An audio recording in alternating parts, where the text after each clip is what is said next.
Nayo qui a maladie, Nayo qui coûte l'eau côté donc.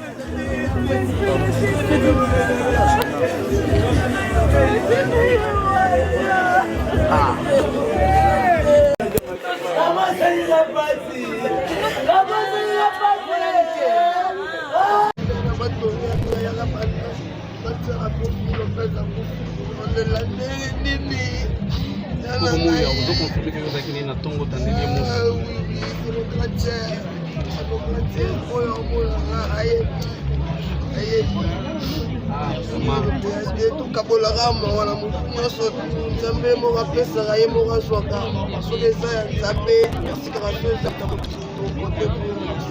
Merci fidèles internautes. Voilà,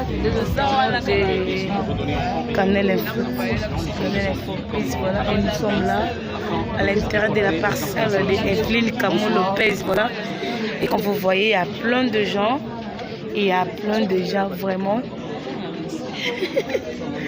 C'est regrettable, et voilà, et d'avoir une star, voilà, et la star nous a quittés, voilà, ça fait mal au cœur.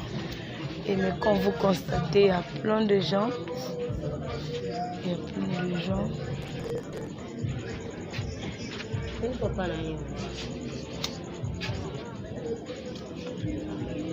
Voilà, il y a plein de gens. Il y a même son père qui est là. Et voilà, ça fait mal au cœur. Hein. Ça fait mal au cœur de perdre une personne qui a été très chère pour nous. Et voilà, et nous sommes dans la résidence. Hein. Nous sommes dans la résidence, voilà. Et ben la porte dans le monde entier. Et comme vous voyez, et voilà, il y a tout le monde vraiment. Et ça fait mal au cœur. Vous voyez, le papa de Evelyne Camo Lopez, voilà. C'est une star, voilà, c'est une journaliste. Elle parlait très bien, voilà. Et voilà. Et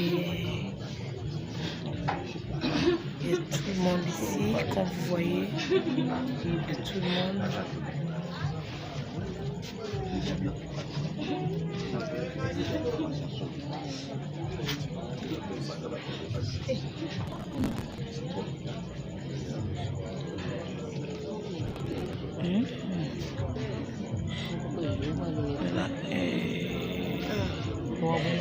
Voilà, et nous sommes à la résidence. Comme vous voyez là, nous sommes à la résidence de Evelyne Camo Lopez, voilà. Et la star, la vedette, voilà, la journaliste, elle nous a quittés, elle n'est plus là. Et comme vous voyez, il y a tout le monde. Il y a tout le monde qui est là. On va prendre les interviews. C'est que bah isolé qui information. Bah isolé information bah so banga, bah so bah bamba lapidé bon banga je sais pas moi. Donc il y a des problèmes selon à ce que vous sachez. Selon les informations, il y a des problèmes familiales. Bah que Bimba soit bah qu'il appartient à famille. Les gens qui tapent sur ma chronique, mais Bimba soit bah qu'il appartient à famille, qu'il Bimba c'est mon pende. Et c'est que bah chroniquer ça bah communication bah ça en bah innocent. Ils sont tous bah innocentes donc ils ont problème familial et puis tant que Azaki malade. Et puis tant que Azaki malade, Azaki yemoko na katanda. Il y avait pas de personne. Ok. Encore une révélation très chers internautes. Une de grandes communicatrices, elle nous dit que Mbasouana et Outaki na monde communicationnel et Outaki na famille. Vous confirmez, n'est-ce pas? Oui, nous confirmons, mais tu aurais pas moutini na quoi. Donc c'est que yo yebaki yango déjà bino boyebaki boyebi pe mutongo. Information ko kaka na kati mutuka. Na mutuka de tozaki bongo. Voilà, soso songela yo. Kolobake mbasi uti na kati ya famille. Yo za membre ya famille? Oui, mais comment famille? Te, oza membre ya famille biologique? Uti na famille, so abi famille ko nanga olande vraiment na aloko na assurance na ko c'est nanga monsalo tika me pas quitter la bête sur olande na za menacer na chaîne. Asa ngabona za menacer ngai menacer par rapport à quoi olingo longwa toni.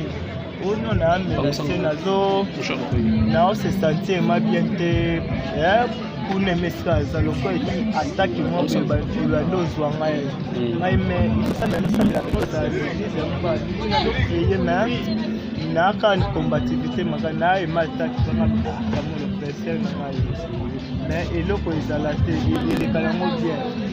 Aussi na ngapera mais ba na kama kufi. Et voilà un bon apprenti. Et nous sommes là.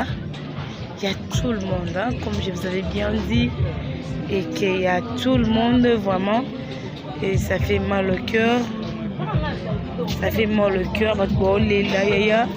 Et tout le monde a na parcelle toko yeba. Nous avons une relation avec Kamo Lopez. Ana sena na ya pala na artiste comédien wana vraiment la sewa ya banga de son la ina des fois chaque dimanche na sala na yaka na esali mona donc c'est vraiment pas si fort mais on a sali boy so ezaka pona wole l'espace ana oya ebisanga kaza menacé o shiona dino ko wana ye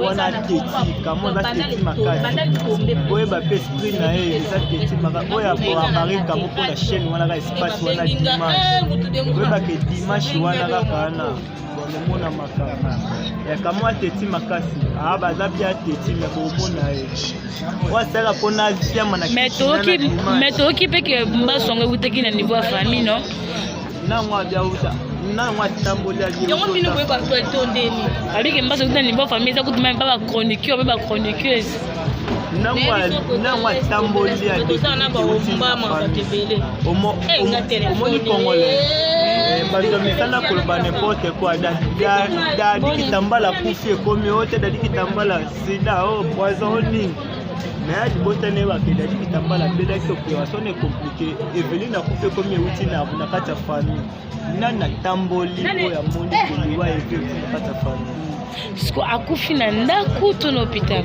akufi na ndaku ba l'hôpital mais depuis abela kimbasu na traitement malamu ezate ou comment non traitement ça comme et malamu te pona simba mbongo lipoto reste ko saboter kama so traitement malamu za ta ko te kata ka na epona se traiter eza ya mote pona ngamba se attaque ya kamoti na chaîne nga olande na tambo na kamu na sala na kamu ayambanga chaîne liwa ya kamo pona nga ndeka kamo ebisanga te aza menace na chaîne nga tuna écoute menace ya kolongwa na chaîne to ya nini ayebisanga te na menace na esprit moko taloba te uti na famille po famille awa kamo aza likonzi ya famille mama nalingaka mo mingi papa nalingaki biso tu kolinga te trop botika bilobela bana poto bolanda bilobela te bakoniki botika po bima bainesa soki yo osali yango te tika komela moninga mbondo longole pota lisu na yo